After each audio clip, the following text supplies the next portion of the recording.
Walang pinoprotektahan, walang kasinungalingan. Serbisyong totoo lang.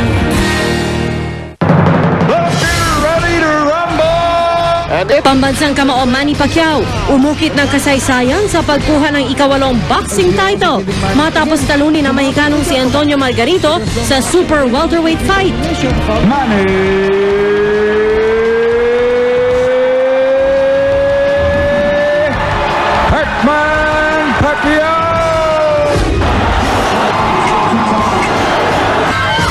Mga anak ni Manny, nagpaabot na ng pagbati sa kanilang daddy. Mami Dionisha hinimatay sa loob ng Dallas Cowboys Stadium, pero okay naman.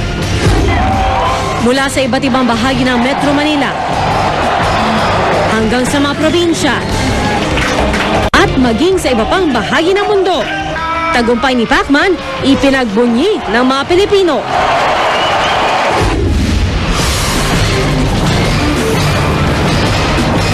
Mula sa GMA Network Center, ito ang 24 Oras.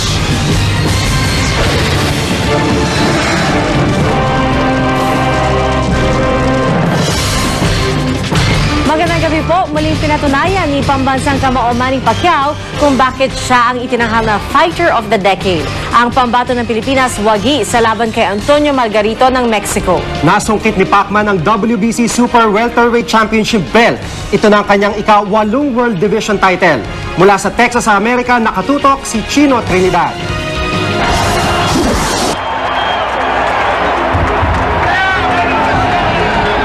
Hindi pa man lumalaban si Manny Pacquiao at Antonio Margarito, dumagdungdung na sa Dallas Cowboys Stadium.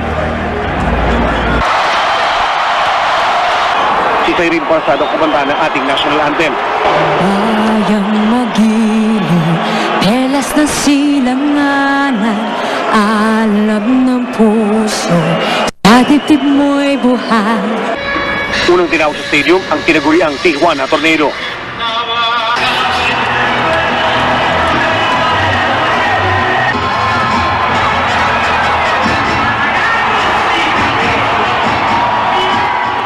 Tapos si Pacman.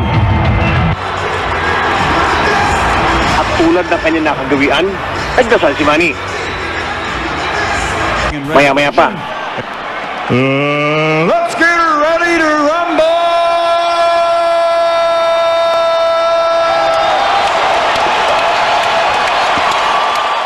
Kita ang bentahin ni Margarito kay Pacman dahil sa laki ng katawan, tangkad at reach. Sa mga unang round, kapwa sila nagsusukatan. But he is connecting even with that left hand. Sa mga sumunod na round, tila alam ng Tijuana Tornado ang kanyang aasahan mula sa pambansang kamao. Round 4, nang napatayo ang mga manonood sa init ng batuhan ng mga sundok. Namamagana ang mata ni Margarito dahil sa tinamog putok sa ilalim ng kanang mata. Sa mga sumunod na round, palaging kino-corner ni Margarito si Pacman, pero hindi nagpapatalo ang ating pambansang kamao.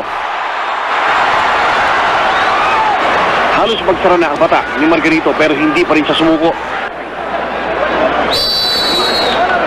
Sa round 6, napayuko siya sa suntok ni Pacman pero nakakita pa rin siya ng pagkakataon at nakuha ang kahinaan ng 7th Division World Champion. Tinuruhan niya ng todo ang butega ni Manny. Halata rin ininda ito ni Pacman kaya maging asawa na si Jinky napatayo sa kinauupuan. Pero sa halip na manghina, ito ang naging hudyat ng lalong pagbagsik ni Pacman. Sa round 8 na maituturi na sukatan na ng lakas ng dalawang boksingero, pero wag ka na suntok ang kanilang pinakawalan. But tries to box himself out of trouble. He does. Halatang pagod na si Manny. Sinasabi niya ni Margarito, Benaki, aliga, pull. Si Margarito naman, bagamat naging mabagal sa simula, ito nagpakitang gilas ng kanyang lakas. Box is out of there. Margarito pouring it on. So does Pacquiao. Pero sa pagsisimula ng round 9, kitang-kita na. Maging ang kanyang kaliwang mata, napuruhan na rin. Felt that this could be a trilogy on its own, you know, the way these fighters... Lalo namang lumaki ang hiwa sa kanang mata. Kaya bago magsimula ang round 10, kinailangan mo nang i-check ng referee ang kanyang eye injury. Yep, he's... Makuha ng go signal. Sunod-sunod na suntok man naman ang pinakawalan ni Pacman. Nahilo si Margarito. To the face of Margarito. Parang nararamdaman mo kay Manny, gusto niya sabihin, tapusin na. Sa natitirang dalawang round, hindi na makasuntok at tila. Hinihintay na lamang matapos ang laban. The WBC Super Welterweight title, Pacquiao Muling sinuri ng referee ang sugat ni Pacquiao again Margarito. looking at Cole. There he goes. Sa round 12, sumusulyap-sulyap na si Pacman sa isang sulok na tila isinesenyas na itigil na ang laban. Security here just fixing everything. So Hindi na nagpakawala ng malalakas na suntok si Manny dahil alam niyang hindi nakakayanin pa ni Margarito na saluhin ang mga ito. Could be clearly a Filipino. Sa pagtunog ng bell sa pagtatapos ng 12th round, walang kaduda-duda, wagi ang pambato ng Pilipinas. All three to the winner by unanimous decision. And now winner of his 8th World Championship, the fighting pride of Sarangani Province, Philippines, Manny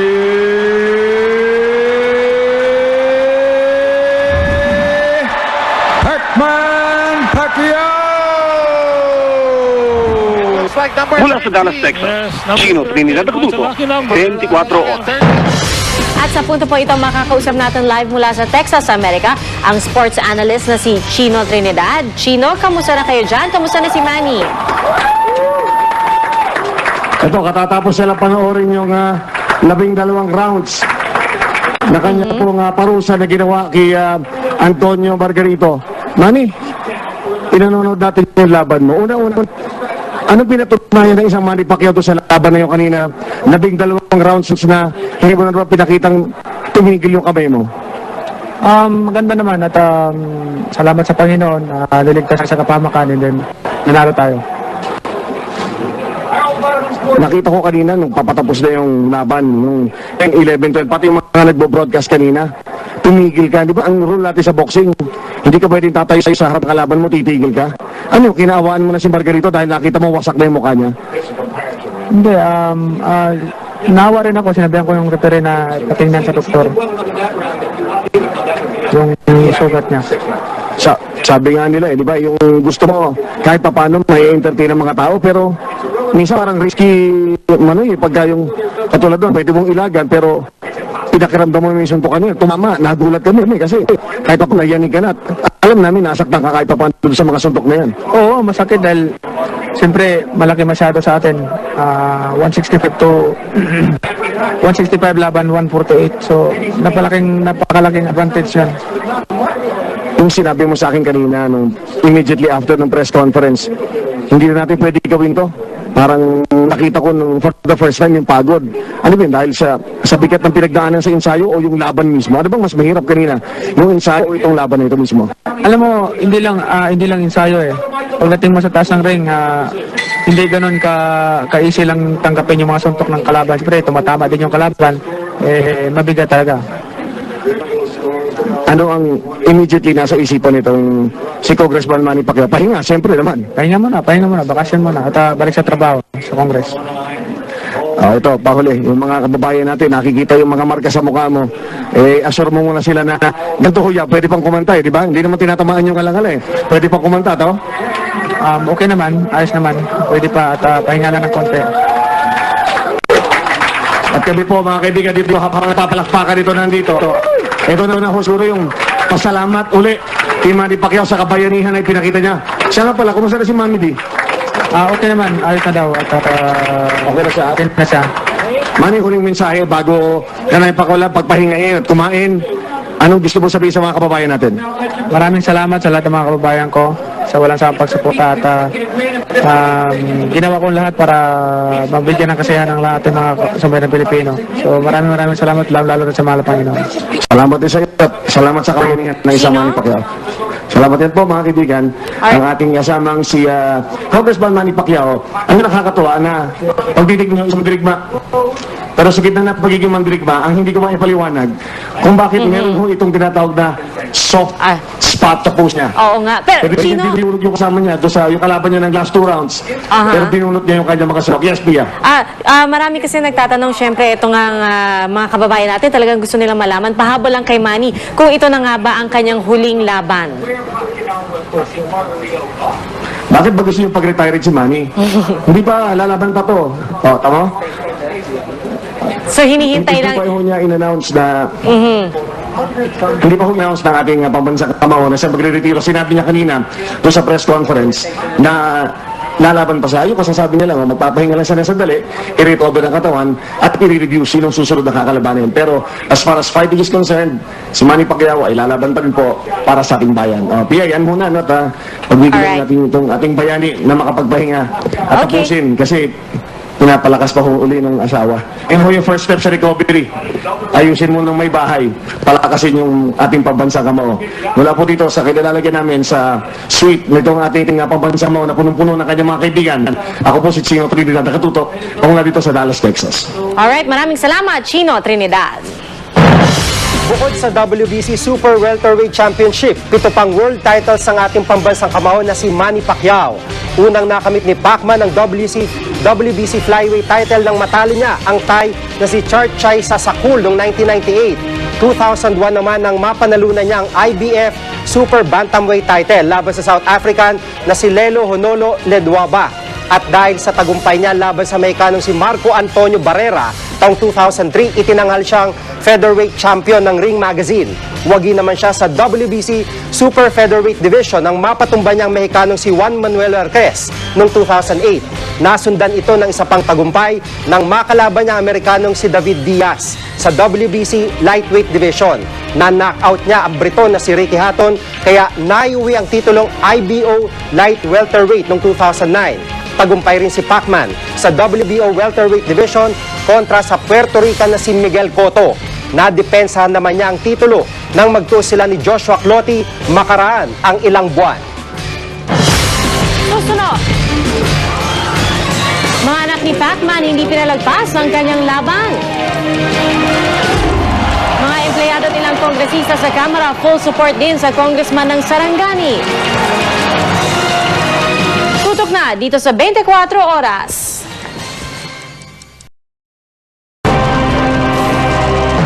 Tinutukan din ng mga anak ni Manny Pacquiao ang pagsabak ng kanilang daddy sa boxing ring at nakatutok live si Lala Roque mula sa Laguna. Lala? Pia, bago pa man magsimula ang laban, ay ramdam na ang excitement ng mga tao dito sa bahay ni Manny Pacquiao, lalo na ng kanyang mga anak. Alas 6 pa lang ng umaga, gising na ang magkakapatid. Tuwing may laban ng ating pambansang kamao na si Manny Pacquiao, talaga namang inaabangan ng kanyang mga anak ang laban nito at ang kanilang dasal, sana raw manalo ang kanilang daddy Pacman. Pero ngayon, kakaiba dahil alam daw nilang mananalo si Pacman. Kaya ang kanila namang pustahan ay anong round daw mananockout ni Manny Pacquiao si Antonio Margarito. 10, 5, How about you? 1! Nang magsimula na ang laban, siksika ng mga anak ni Pacquiao, kasambahay, katiwala, kaibigan at ilang kapitbahay. Ang iba, dumungaw na lang sa bintana. Pag nakakapunto si Manny,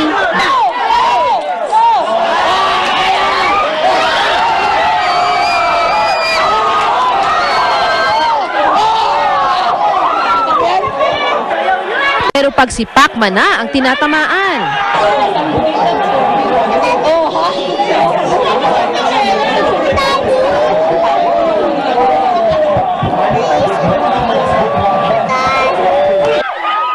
Pag nakakabawi naman,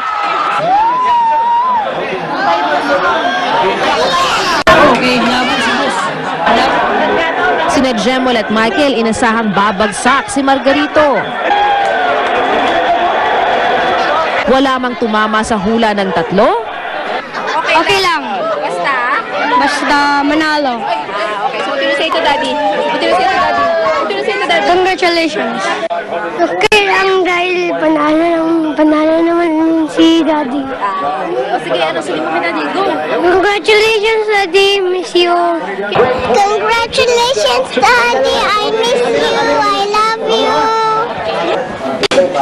Nagsalo-salo naman pagkatapos ng laban. Congratulations, Sir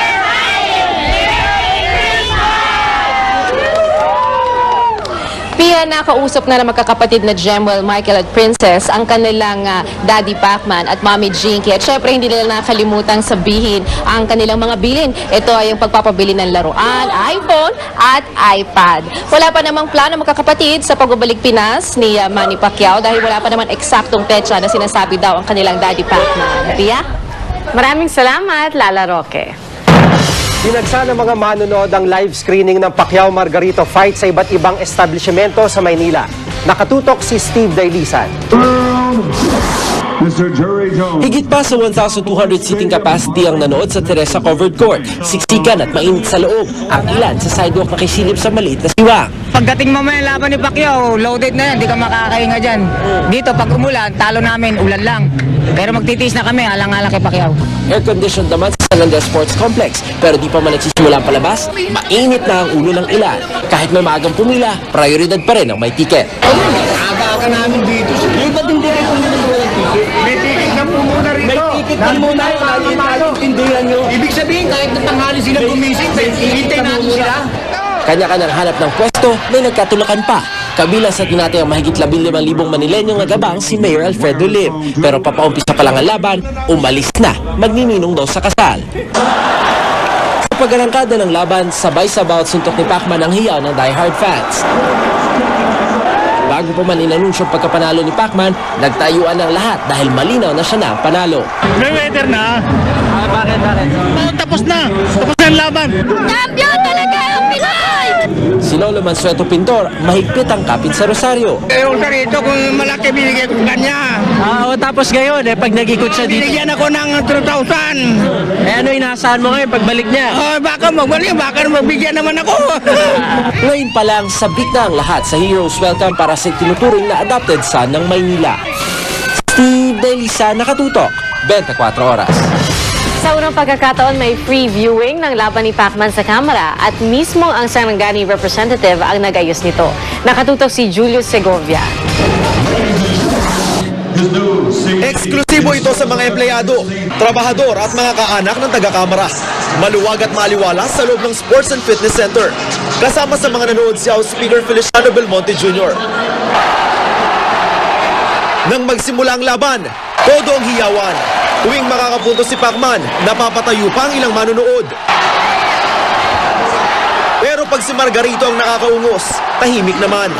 Kahit pa umabot ng 12 rounds ang laban, tuwang-tuwa ang mga taga-kamara nang i-anunsyo ng si Pacman ang panalo.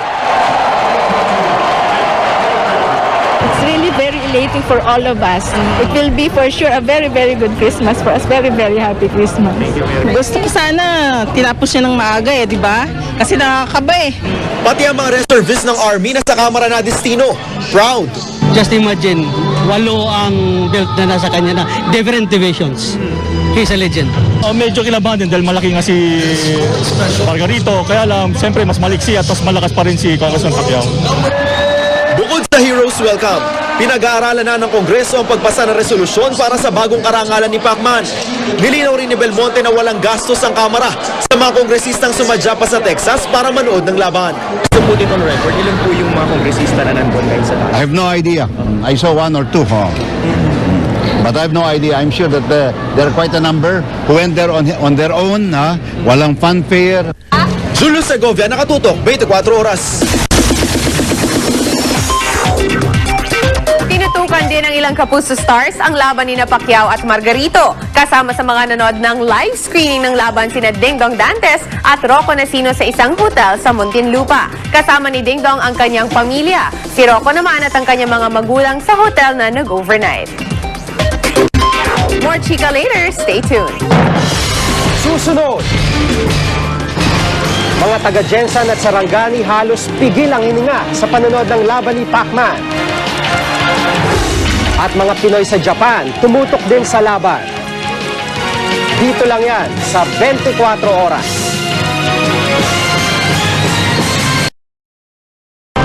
Makapigil hininga ang labang Pacquiao Margarito para sa mga kababayan ni Manny Pacquiao sa General Santos City. At nakatutok doon live si Bernadette. Bernadette? Pia, ngayong tapos na ang laban, pinaghahandaan na ang pagbabalik ni Manny Pacquiao dito sa kanyang lugar. May tulala, may hindi mapakali sa upuan, at may napapapalakpak at napahiyaw sa laban ni Manny. 8,000 lang ang kapasidad nitong Lagao Gym, pero tinatiyang mahigit 10,000 ang nagpunta dito para masaksihan ang laban ng kanilang kababayan na si Manny Pacquiao. Nang matapos ang round 12, tila nabunutan ng tinik ang mga nanonood. There's of course a demand from Sarangani province na doon talaga siya kumbaga bumaba. But definitely we will make arrangements na umikot man lang siya dito sa Jensan. For as long na hindi siguro sunod-sunod ang kanyang laban, for example, once a year lang ang laban, kaya ni Manny ang gampanan. Kaya niyang gampanan ang kanyang trabaho bilang representante at bilang isang mahusay na boksidor ng ating bansang Pilipinas. Sa Sarangani Provincial Gymnasium, mahigit 5,000 tao ang nakapanood sa libreng live screening. Pero di maiwasang may mga kinabahan din sa galaw ni Margarito. Pero wala na atang higit pa sa kabang naramdaman ng ama ni Manny. Kulbaan yun kaya anak ko na ngaway, di kulbaan ta pero makuan lang, kanang dili lang palabanan ba kay sound, dula man yun na nila di. Ang ako, salig lang ko sa Ginoo, mag-ampo lang ko sa Ginoo nga mudaog si Manny yun. Labis din natuwa ng iba pang malalapit kay Manny sa kanyang panibagong tagumpay. Dako kami pasalamat nga sama na nagdadasal sila sana manalo si Manny. So bubuo kami nagpasalamat sa buong tawan. Congratulations na lang, Bosing, Congressman ng Sarangani Province. Pia, bukas ay magkakaroon ng pagpupulong sa Congressional Office ng Sarangani para pag-usapan ang pagiging pagbalik ni Manny Pacquiao dito sa bansa. Pia? Maraming salamat, Bernadette Reyes. Umalingaw din ang sigawan sa isang resto bar sa Makati nung kasagsagan ng laban ni Pacman. Yan ang tinutukan ni Lay Alvis. Nagmisulang Friday night gimmick dito sa National Sports Grill. Alas 6 pa lang ng umaga, nagsimula ng mapuno ang loob at labas ng resto bar para sa live telecast ng labang Pacquiao Margarito. Siyempre, liyamado ang pambansang kamao sa pustahan kung sino ang mananalo. Sa round lang nagkakaiba ng mga prediksyon, pero meron ding nangahas na pumanig sa Tijuana Tornado. Margarito's bigger, I think. So I think he's gonna win. Pacquiao's faster than, right? Pacquiao's faster, so Pacquiao will definitely win. Pakiramdam ng mga naroon, nasa Cowboy Stadium din sila. Sa pagkatapos ng bawat round, tila umaabot sa Dallas ang lakas ng palakpak at hiyawan.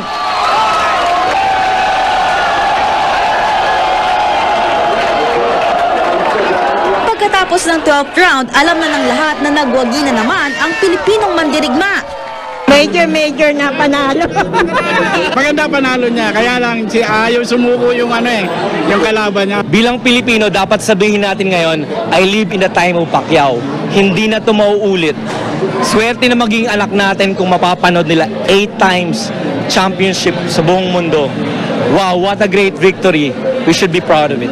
Kumusta naman kaya ang pumusta kay Margarito?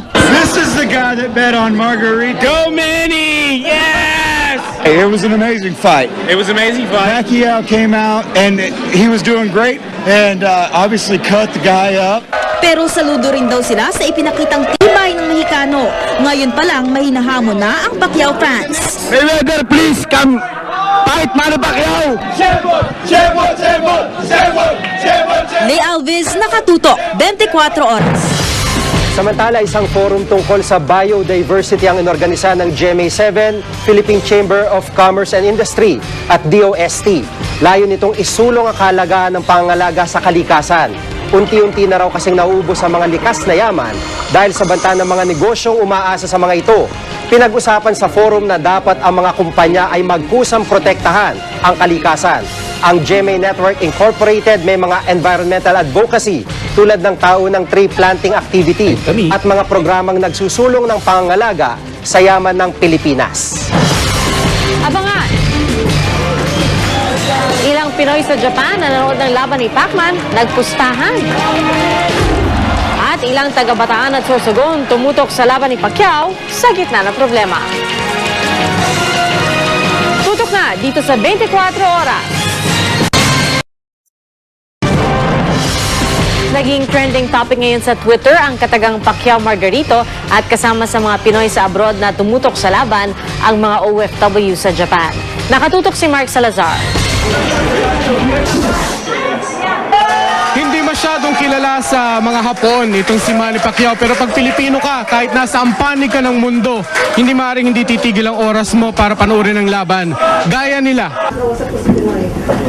Sa ilang Hapon na nakakakilala kay Manny Pacquiao, Pacquiao ang tawag sa kanya at Cockroach naman kay Coach Freddie Roach. Soccer kasi talaga ang sikat dito sa Japan. Sa mga gaya nitong Coyote Bar sa Yokohama, nagtitipo ng mga Pinoy kapag may laban si Pacman. Yung iba kasi nag-charge ng 3,000 kasama yung food. 3,000 to 5,000 kasama yung drinks pagka 5,000. Ay, talaga. Depende sa laki ng sahod kung kumusta sila sa laban. Kaya patumba hanggang 6 round lang. 6 round lang ito, 6 round lang. Margarito, 5,000.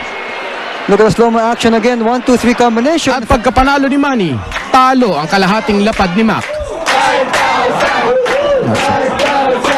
Mula rito sa Yokohama, Japan, Mark Salazar, nakatutok 24 oras.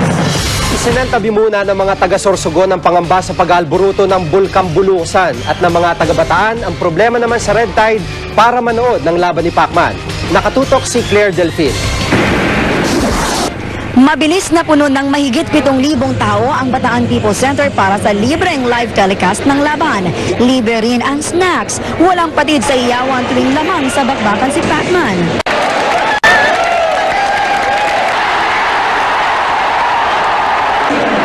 May free screening din sa Plaza at Palengke, gayon din sa Samal, Orani at Pilar. Ayun, Pacquiao muna. Sa Red Tide, baguhin natin. Pilipino talaga sa Pacquiao. Wala pa rin katulad si Manny.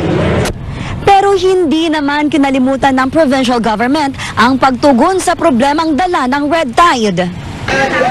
Nabigay ng relief goods sa halos 2,000 pamilya sa 11 coastal barangay sa Orani na isinailalim na sa state of calamity. Dapat pagandaan natin ng ating pamahalang bayan ng Orani na bigyan ng isda ng mga alternative livelihood. Nangako naman ang provincial government na tutulungan din ang 7 pang munisipyong na Red Tide. Tinutukan din ng mga taga-Sorsogon ang laban ni Pacman. Tila nakisama naman ang Bulkang Bulusan at naging tahimik buong araw. Claire Delfin, nakatutok 24 oras. Wagi sa 24th Star Wars for TV ang ilang programa ng GMA7 at Q Channel 11. Best Children's Show ang Happy Land. Best Children's Show host naman sina Love Anniver at Patricia Gayon. Best Reality Program ang Pinoy Records. Ang Kapuso Mo Jessica Soho. Best Magazine Show at Best Magazine Show host. Best Documentary Program ang Eyewitness. Ang hosts nito, Wagi rin. Best Documentary Special ang Planet Philippines. Best Comedy Show and Show ang Show Me the Money. Best Drama Miniseries naman ang SRO Cinema Serie presents The Eva Castillo Story. Best Public Service Host si Vicky Morales para sa Wish Ko Lang. Best Comedy Actor si Michael V para sa Bubble Gang. Best Drama Actor naman si Dingdong Dantes para sa Stairway to Heaven. Si Joey De Leon ang Best Male TV Host para sa Eat Bulaga. Best New Female Personality si Carla Abellana para sa pagganap niya sa Rosalinda. Nakatanggap naman ng Ading Fernando Lifetime Achievement Award si Tony Toviera at Star of the Night si Richard Gutierrez. Best Travel Show Host si Drew Arellano ng Balikbayan sa Q Channel 11. Panalo rin po ang show. At Best Lifestyle Show Host si Ricky Reyes para sa Life and Style. At yan ang Chika Minute. Have a great week ahead mga kapuso. Ako po si Luan D. Pia, Jiggy. Salamat Luan at yan po ang mga balita aming tinutukan sa nakalipas na 24 oras. Maraming salamat sa inyong pagtitiwala. 41 araw na lang, Pasko na at ngayong Kapaskuhan, tandaan po natin ang kahalagahan ng pagbibigayan na mula sa puso. Mula sa tahanan ng katotohanan, ako po si PR Canghel. Ako po si Jiggy Manica, dito ang GMA. Walang kinikilingan, walang pinoprotektahan, walang kasinungalingan. Walang bahid politika, serbisyong totoo lamang. At dahil hindi natutulog ang balita, nakatuto kami 24 oras.